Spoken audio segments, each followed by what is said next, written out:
हिंगोलीमध्ये 2 महिन्यांपूर्वी झालेल्या अतिवृष्टीचा फटका अजूनही शेतकऱ्यांना सहन करावा लागतोय। काढणीला आलेल्या कापसाची झाडं शेतकऱ्यांनी उपटून फेकून दिली आहेत। कापसाचं बोंड सडल्यानं उत्पादन खर्च सुद्धा निघत नसल्यानं शेतकरी हतबल झालाय। गोंदियामध्ये धान खरेदीला आता सुरुवात करण्यात आलेली आहे, त्यामुळे आता शेतकऱ्यांमध्ये उत्साहाचं वातावरण निर्माण झालंय। आमदार संजय पुराम आणि संचालक भरत दुधनांग यांच्या हस्ते धान खरेदी केंद्रांचं उद्घाटन करण्यात आलं। अल्पवयीन मुलीवर झालेल्या अत्याचार प्रकरणामध्ये आज मालेगाव बंदची हाक देण्यात आली आहे। आज संपूर्ण मालेगाव बंद ठेवण्याचा निर्णय घेण्यात आला असून महिला आयोगाच्या नेत्या रुपाली चाकणकर या सुद्धा आज मालेगावमध्ये दाखल होणार आहेत। मालेगाव तालुक्यातील डोंगराळे गावामध्ये चिमुकलीवर झालेल्या अत्याचार आणि निर्घृणपणे हत्येच्या घटनेविरोधात अनसिंग शहरामध्ये निषेध व्यक्त करण्यात आला आहे। जुन्या बसस्टँड परिसरामध्ये सर्व व्यापारी मंडळी आणि हिंदुत्ववादी संघटनांनी नागरिकांनी एकत्रित आंदोलन केलं। आरोपीच्या प्रतिकृती पुतळा तयार करून चौकामध्ये जाळण्यात आला।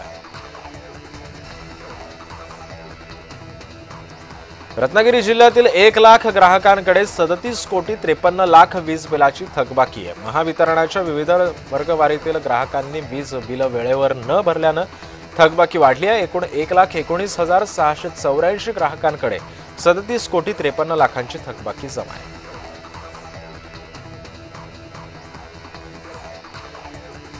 ऑनलाईन फसवणुकीचा फटका रत्नागिरी जिल्ह्यातील 2 सेवानिवृत्त शिक्षकांना बसलाय। व्हॉट्सअॅपवर बँकेच्या नावानं आलेली PDF त्यांनी ओपन केली आणि त्यानंतर बँकेचं अकाउंट हॅक होऊन खात्यातून 7,56,000 रुपये जमा झाले।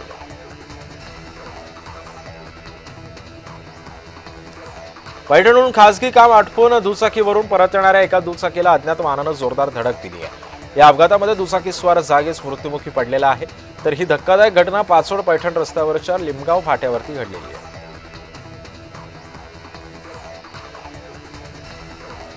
छत्रपती संभाजीनगरमध्ये मारहाणीच्या तक्रारीमध्ये मदत करतो म्हणत लाच घेणाऱ्याला रंगेहात अटक करण्यात आलेली आहे। शिरूर पोलीस ठाण्यामध्ये दाखल केलेल्या एका तक्रारीवरून काम करून देतो असं सांगत तक्रारदाराकडे लाचेची मागणी केली। यावेळी लाचलुचपत प्रतिबंधक विभागाच्या पथकानं 10,000 रुपये स्वीकारताना एका खासगी व्यक्तीला रंगेहात अटक केली आहे। वारसा दिन सप्ताहानिमित्त बीबी का मकबरा इथं जागतिक वारसा स्थळाचं छायाचित्रांचं प्रदर्शन भरवण्यात आलंय। या प्रदर्शनासह मकबरा पाहण्यासाठी विद्यार्थ्यांना मोफत प्रवेश देण्याचा निर्णय सुद्धा केंद्रीय पुरातत्व विभागाने घेतलेला आहे। 25 नोव्हेंबरपर्यंत विद्यार्थ्यांना मोफत प्रवेश देण्यात यावा असं सुद्धा आवाहन शिक्षणाधिकाऱ्यांनी केलेलं आहे।